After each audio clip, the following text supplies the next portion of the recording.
Alô, queridos e queridas alunas do Camil do segundo ano.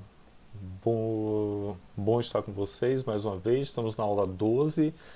Essa é a terceira aula desse assunto geologia, né? Com ela nós estamos finalizando esse assunto. Teremos um assunto que é irmão desse, né? Estamos trabalhando com a dinâmica interna e a partir da próxima aula vamos trabalhar com a dinâmica externa, geomorfologia. Então, geologia e geomorfologia, dinâmica interna e externa, vão compor a sua avaliação 5, que é a segunda avaliação do segundo trimestre, que vai ser com o conteúdo do itinerário. Então, o conteúdo do itinerário que vai valer para a avaliação 5, não é a 4 agora.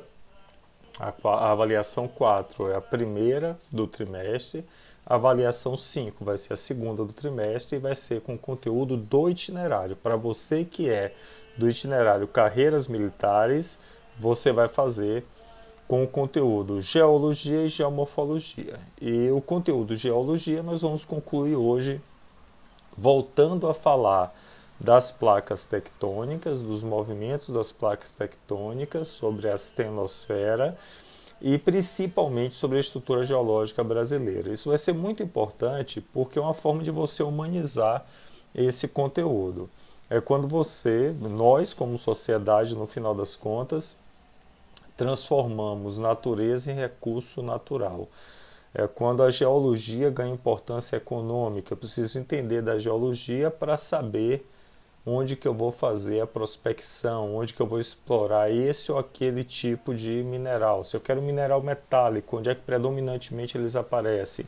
Se eu estou procurando petróleo, aonde que predominante eles aparecem? No Brasil você tem abundância de ambos, não é? Tanto de minerais de origem fóssil, áreas sedimentares, como minerais metálicos que aparecem predominantemente em crátons, nas formações mais antigas do planeta. 36% do nosso território é de crátons aflorados, ou seja, de escudos cristalinos que estão sob superfície passíveis de exploração. E é exatamente nesses 36% do imenso território brasileiro, então é uma área bastante significativa, mesmo no contexto mundial. É nesse espaço que predominantemente nós temos as jazidas de exploração de minerais metálicos, com forte destaque, já vou falar aqui desde o início, o quadrilátero ferrífero e a Serra dos Carajás. É claro que não é somente isso, tem muito mais, mas essas duas áreas merecem forte destaque, viu? Vamos adiante? Vamos caminhar então? Olha só, mais uma vez, isso vai nos acompanhar ao longo dessas aulas, né? Na verdade, concluindo hoje.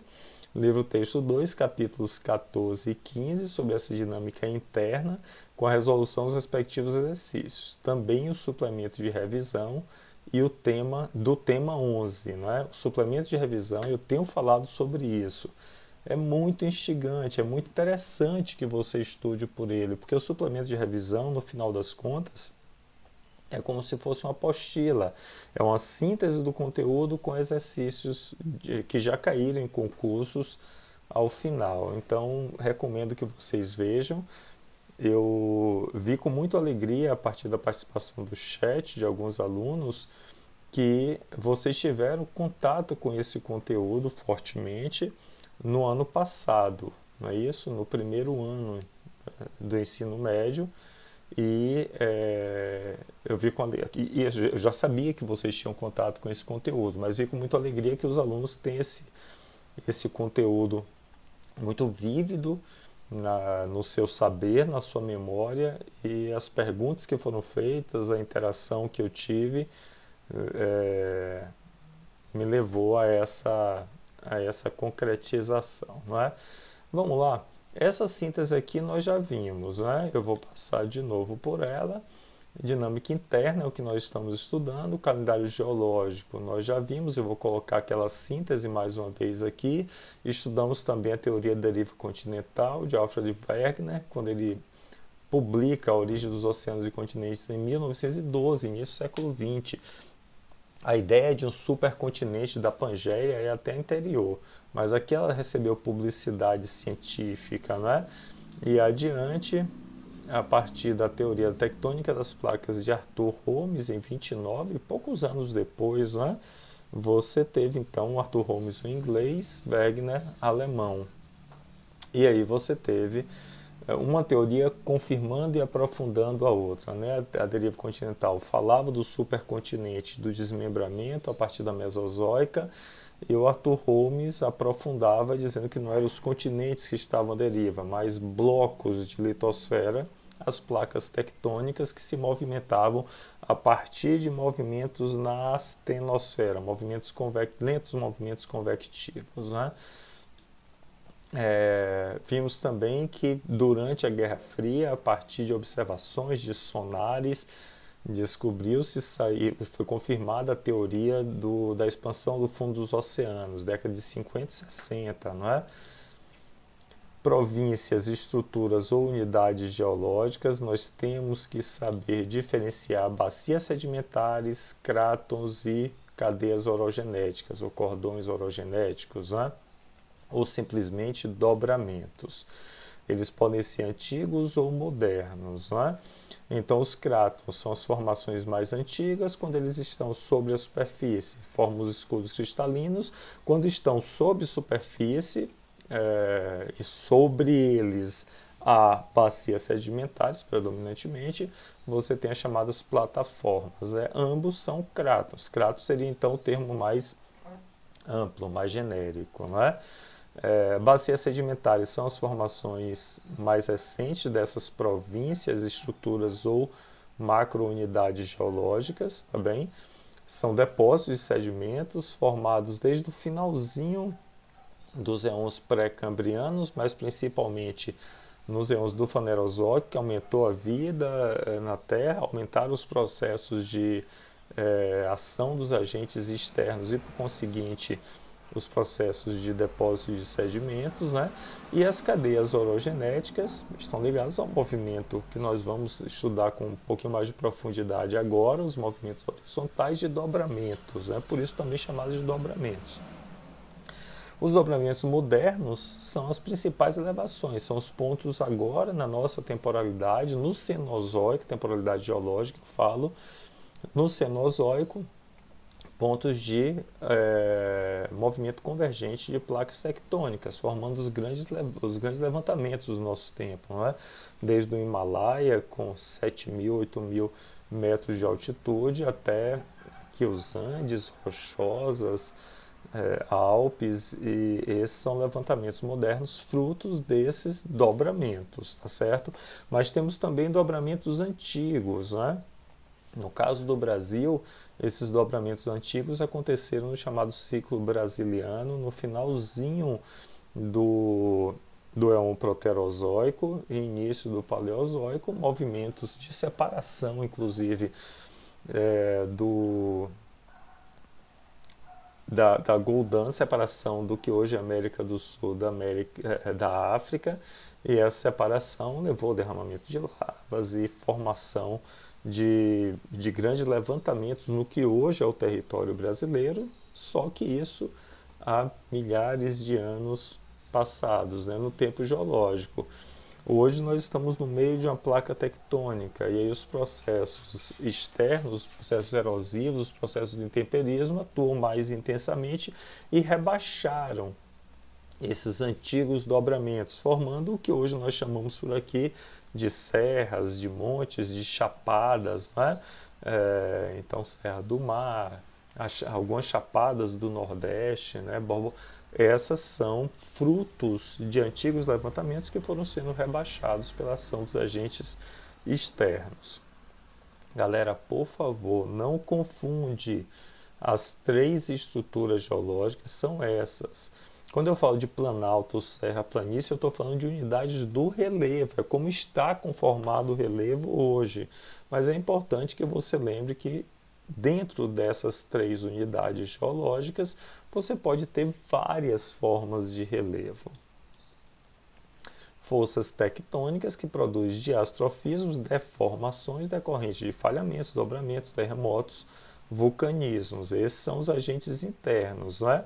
Os agentes internos decorrem de movimentos da crosta terrestre. Esses movimentos de ordem epirogenética, que é o movimento lento, movimento vertical. Estou fazendo aqui uma recuperação da aula passada, uma revisão, né? E a orogênese, desculpem, e a orogênese, que é o mais perceptível, o mais brusco, é o movimento horizontal das placas, ou de encontro, movimento convergente, ou de divergência, ou tangencial.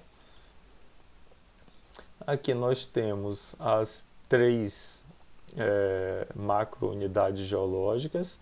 Ele não destacou como dobramentos nesse mapa, botou dobramentos modernos, né, que são os pontos mais altos do planeta, como vocês podem ver aqui. Os cratons, formações mais antigas, forte destaque ao Brasil, mas também boa parte da África, o Sudeste Asiático, né, e as bacias sedimentares.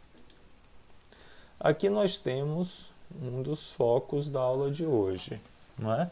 Um mapa lindo com as principais placas tectônicas. Você pode perceber que essas são as grandes placas, né? Há pequenas placas aqui mencionadas também. Forte destaque, no nosso caso, para a placa sul-americana, que é onde está o que hoje é o Brasil, não é?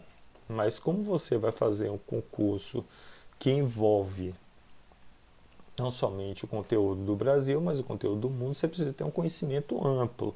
E para isso, eu penso que esse outro esquema é ainda melhor. E esse esquema merece ser estudado mais cuidadosamente. Vamos ver juntos, então? Eu vou ler esse esquema com vocês e esse esquema é da revista Atualidades, da Abril. Desculpem, não está posto a fonte aqui por escrito. Eu vou ler esse esquema todo com vocês e nós vamos conversando acerca dos movimentos. A priori você pode ver nesses blocos aqui que os três tipos de movimento estão contemplados. O movimento divergente, observem esse aqui embaixo, quando as placas vão no sentido contrário. Ele dá o exemplo aqui da placa sul-americana em movimento divergente com a placa africana, produzindo a expansão do assoalho submarino no Oceano Atlântico e criando a dorsal do Atlântico. Parece uma espinha dorsal, onde eu estou passando o mouse aqui. Tá bem? Dois movimentos convergentes, ele expõe aqui, um na América, da placa sul-americana com a placa de Nazca, uma placa oceânica com a placa continental. A placa oceânica, que é a de Nazca, é mais densa, ela faz um movimento de subdução, de mergulho. Olha essa seta aqui, acompanha o mouse à medida que eu estou falando. E a placa continental, Cial, que é mais leve, faz um movimento de abdução. Olha o movimento dessas setas aqui. No caso da placa indiana com a placa euroasiática, você percebe que há também um movimento convergente entre duas placas continentais e ambas fazem um movimento de subdução, formando o maior levantamento do planeta, que é o Planalto do Tibete, região do Himalaia. Beleza? É importante isso. E aqui você tem uma falha, um movimento tangencial transformante, não é? Ele não produz placa, por isso que é também chamado de conservativo, né? Ele não vai produzir o grande levantamento, não, ele é um movimento tangencial. E esse é o maior exemplo, né? Porque pega a Califórnia e cria um grande temor. É uma área densamente ocupada, sujeita a tremores fortíssimos, a sismos fortíssimos, e há uma expectativa, é claro que eu estou falando isso no tempo geológico, mas como é uma área de forte intensidade sísmica, há uma expectativa de que nos próximos anos, mesmo na escala social, haja o chamado Big One, um grande tremor, que seja inclusive catastrófico. Aí fizeram até um filme recentemente, né? Desculpe, não sei quem é o autor, Mas acho que o nome do filme é Vale de San Andreas. É isso? Terremoto, alguma coisa assim. Vi recentemente passando pela TV. Vamos ler rapidinho? Vamos aqui.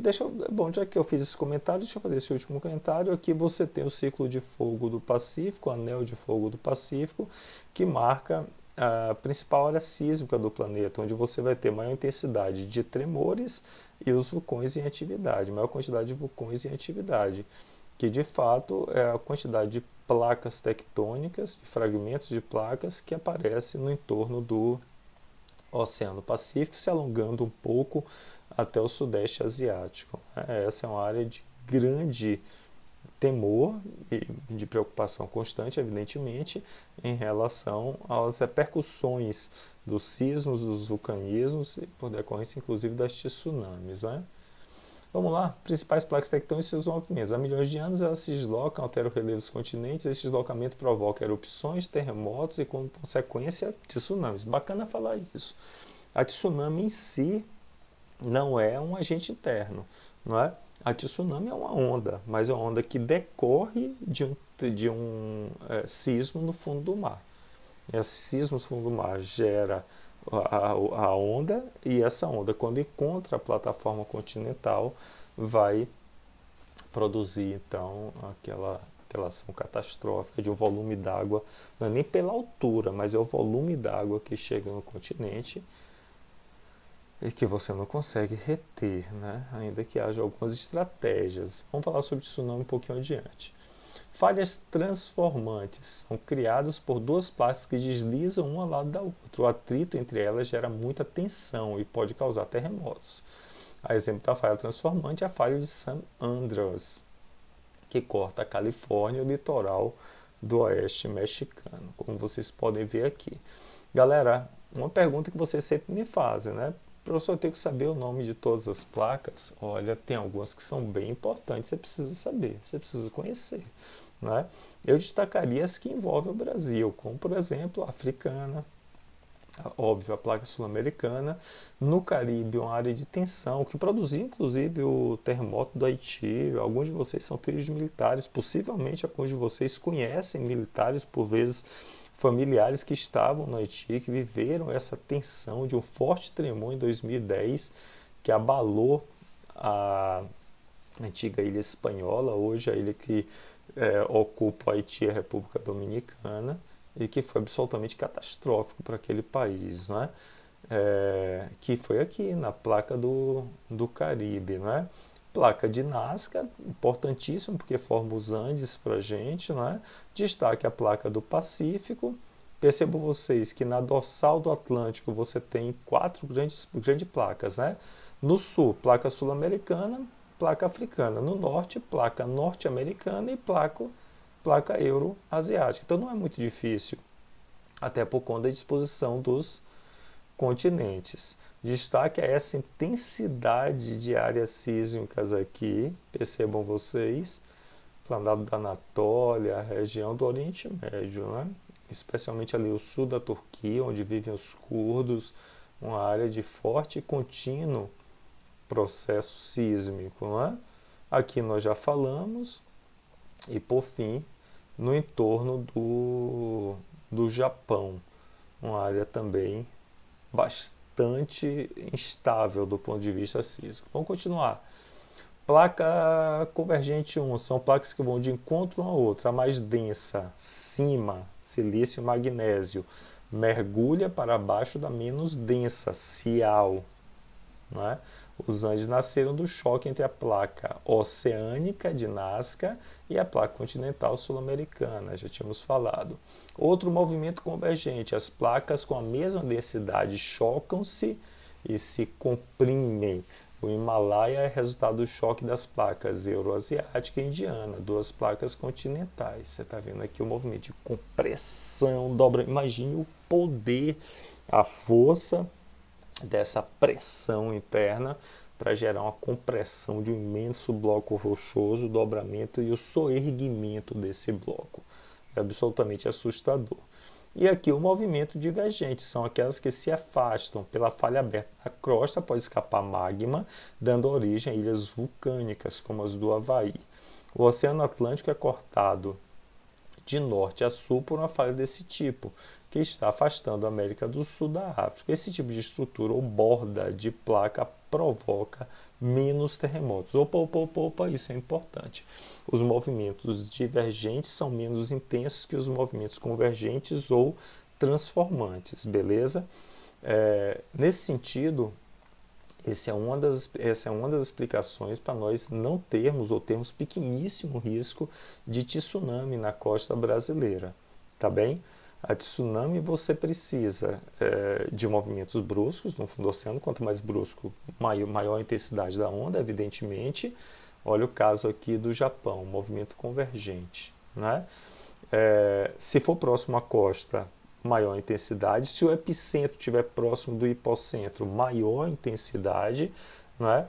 E a depender do relevo da plataforma continental, você tem também um aumento dessa intensidade. São alguns fatores que tornam a tsunami ainda mais catastrófica. E aqui você tem o texto sobre o ciclo de fogo do Pacífico. A maioria, cerca dos 450 vulcões ativos no mundo, pontos em vermelho do mapa, está concentrado na área em contato entre a placa do Oceano Pacífico com as demais placas, né? É muito instigante e esse é um tema que cai de forma recorrente na sua prova. Bom, aqui é um mapa que, se eu não me engano, nós já trabalhamos, né? De novo com a diferenciação entre as plataformas e escudos, né? Os cráton, e a cobertura sedimentar, mais antigas e mais recentes. É bom destacar que aqui ele fala dos dobramentos jovens, olha que bacana, e dobramentos antigos, não é? Bem instigante que pareça essa menção. Esse esquema nós já trabalhamos, mas é importante que eu coloque de volta porque eu vou precisar que vocês guardem essas terminologias. Olha, esse esquema foi produzido por mim, ele é uma síntese, óbvio que nós botamos aqui períodos em destaque, épocas em destaque, não estão todos os períodos, não estão todas as épocas. O que eu tentei fazer foi destacar para vocês aquilo que de forma mais recorrente aparece nos concursos. Professor, só vou estudar isso. Recomendo que você veja na íntegra o calendário geológico, mas com certeza esses termos, esses éons, eras, períodos, épocas e principalmente eventos e destaques são os que mais aparecem e o que tendem a continuar a aparecer nas provas, né? Então, acho mesmo que merece atenção. Só um destaque aqui é o pré-cambriano. Eu chamo de pré-cambriano toda a temporalidade anterior ao éon fanerozoico. O período cambriano da era paleozoica é o primeiro período no éon fanerozoico. Então, tudo que vem anterior a ele é pré-cambriano. Apesar da maior parte do meu esquema dizer respeito ao éon fanerozoico, o éon fanerozoico ocupa cerca de 850 milhões de anos, não é? O que é que eu quero dizer? Pessoal, é muito tempo, certamente é muito tempo. E aqui se desenvolveu a vida mais complexa, como vocês podem ver nesse esquema. Mas toda a temporalidade anterior, 3,6 bilhões de anos, ou mais, quase 4 bilhões de anos, foi dos éons pré-cambrianos, de toda a temporalidade pré-cambriana, ou quando não tinha vida, numa temporalidade azoica, no domínio azoico, sem vida, ou então com vida muito simplória, unicelular e mais adiante multicelular. É claro, como é uma evolução, você tem cada vez uma maior complexidade, mas a grande complexidade de vida dos processos de intemperismo vão acontecer, vão se dar evidentemente aqui no Fanerozoico e por isso que eles aparecem em destaque.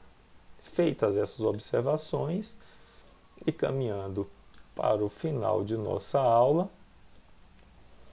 aqui estão as províncias estruturais do Brasil, não é? Então, percebam vocês que bacana isso daqui, né? Especialmente quando nós lemos a legenda. Vamos ler juntos aqui?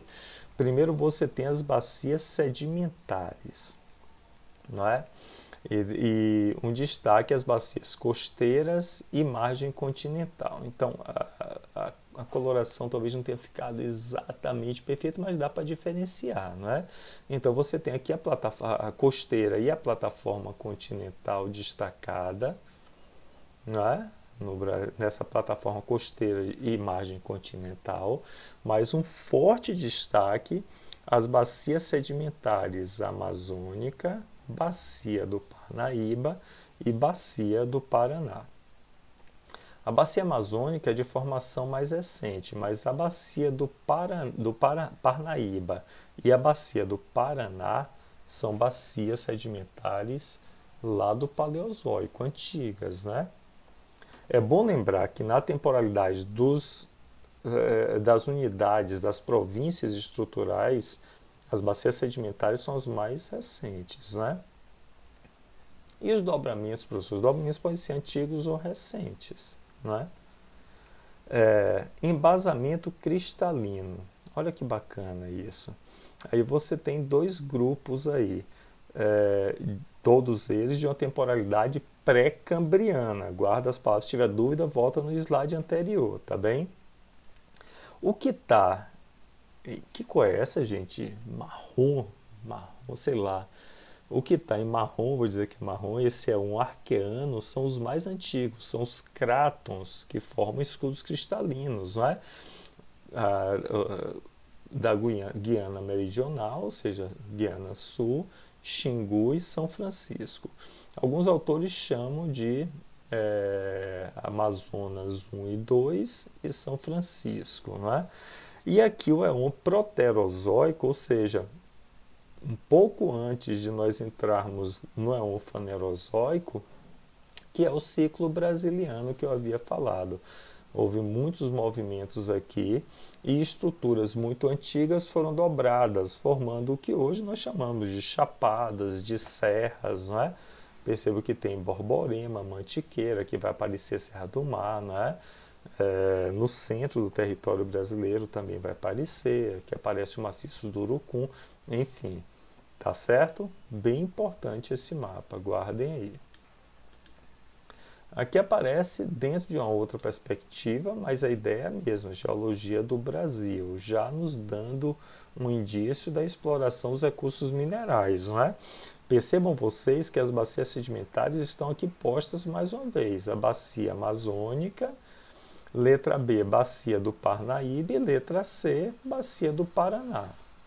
As três grandes bacias sedimentares brasileiras, né? Além disso, a costeira. Destaque aqui, desdobra, né? Bacia do Recôncavo, bacias costeiras, Recôncavo da Bahia, no caso.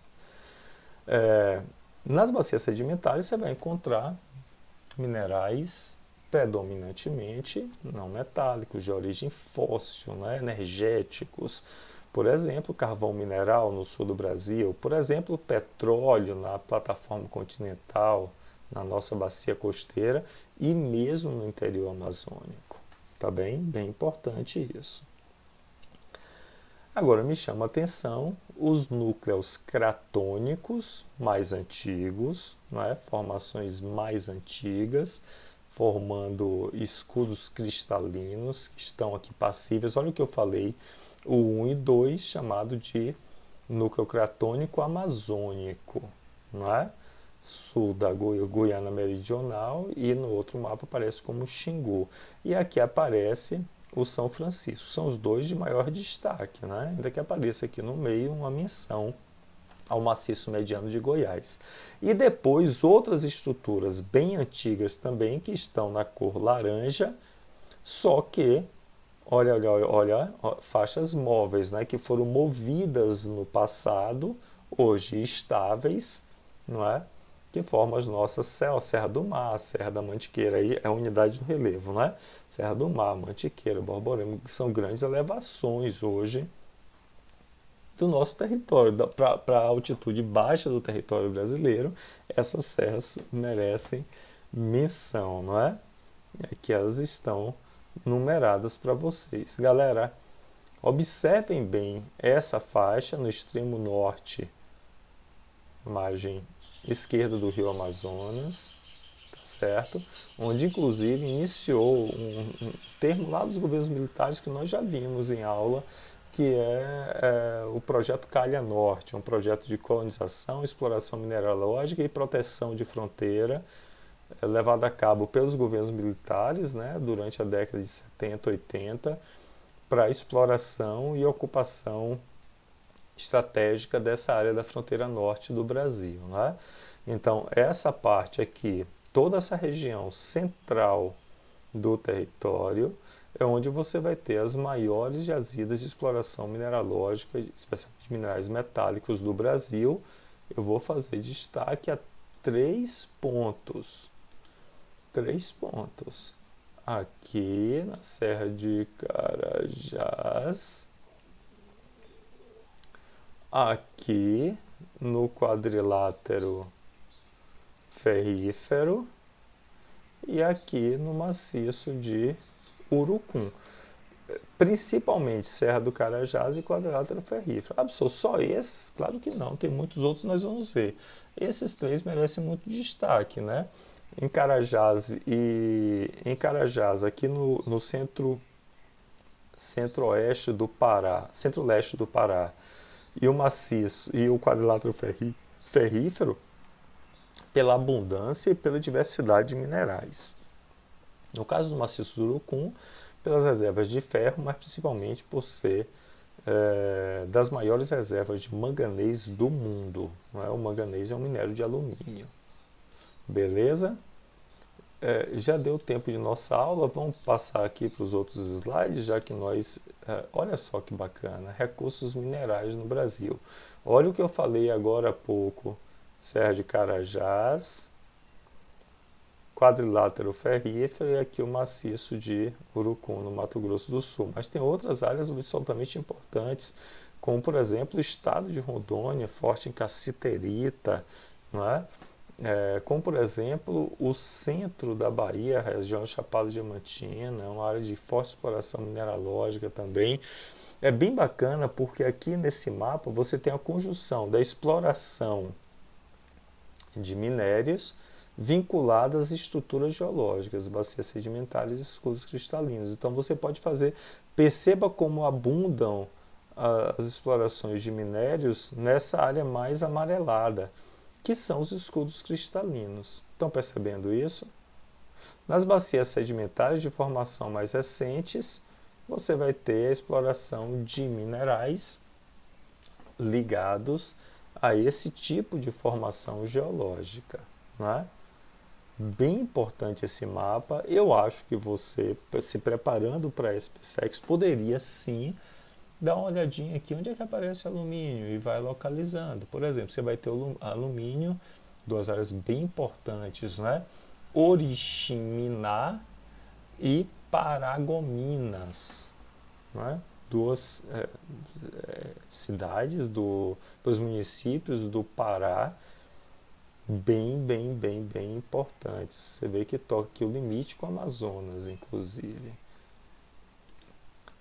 Bom, finalizando só com algumas imagens aqui, aqui você tem um quadro mais aproximado da placa sul-americana, não é? Com os principais sismos e vulcões. Claro que nas bordas aparecem de forma mais intensamente, mas percebo que também aparecem sismos no Brasil, então desmistificando aquela ideia de que não tem terremoto aqui, tem sim. Aqui um cone vulcânico, para você ter uma ideia de que material piroclástico, desculpem se eu falei de forma, eu acho que eu falei piroplástico em aulas passadas, piroclástico, que é expulso, é repelido pelo cone vulcânico, formando rochas magmáticas vulcânicas extrusivas, nós já estudamos, mas também você pode ter consolidação do magma em fraturas interiores, formando rochas magmáticas intrusivas.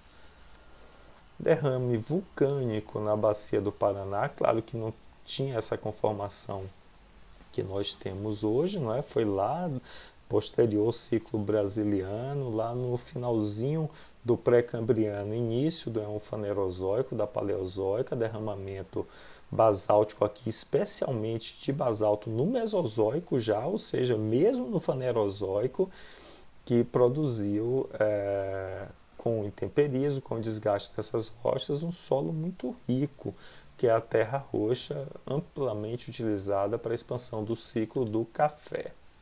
Aqui você tem a imagem de Fernando de Noronha, um exemplo de uma ilha vulcânica no meio do oceano. Olha que imagem linda, gente. A imagem da dorsal atlântica, não é? E a formação de uma série de ilhas derivados desse processo de divergência e ascensão do magma. Caminhando para o final, você tem a imagem do relevo oceânico, só para lembrar alguns nomes, né? Plataforma continental é uma continuidade da crosta continental, do fragmento da crosta continental. O talude é esse abismo, essa escarpa que há no fundo do mar, e você tem o relevo submarino aqui. E para finalizar, se eu não me engano, essa é a última imagem, retomando aquela ideia. O Brasil está na área de estabilidade sísmica? Sim. Está no meio de uma placa tectônica. Isso significa que não há terremotos aqui? Não. Tem terremotos sim. E, inclusive, essa linha, essa área aqui, diagonal no centro do território, é chamado de lineamento transbrasiliano. É uma linha onde você tem maior intensidade de sismos no Brasil. Os sismos no Brasil são sismos secundários, predominantemente, né? Nós nunca tivemos, por exemplo, nenhum sismo catastrófico acima de 7 pontos na escala Richter. O mais intenso foi no norte do Mato Grosso, em meados do século XX, quando o nível de povoamento aqui era muito pequeno e os impactos acabaram sendo em relação a ceifar vidas, ou não foram muito noticiados, ou então, efetivamente, os impactos foram pequenos. E assim nós finalizamos esse grupo de assuntos. Voltaremos com uma revisão a ele adiante, mais voltado para a prova, mas a partir da próxima aula já vamos encarar o tema externo. Então, vimos a dinâmica interna, vamos ver agora a dinâmica externa. Valeu, pessoal. Beijo, bons estudos.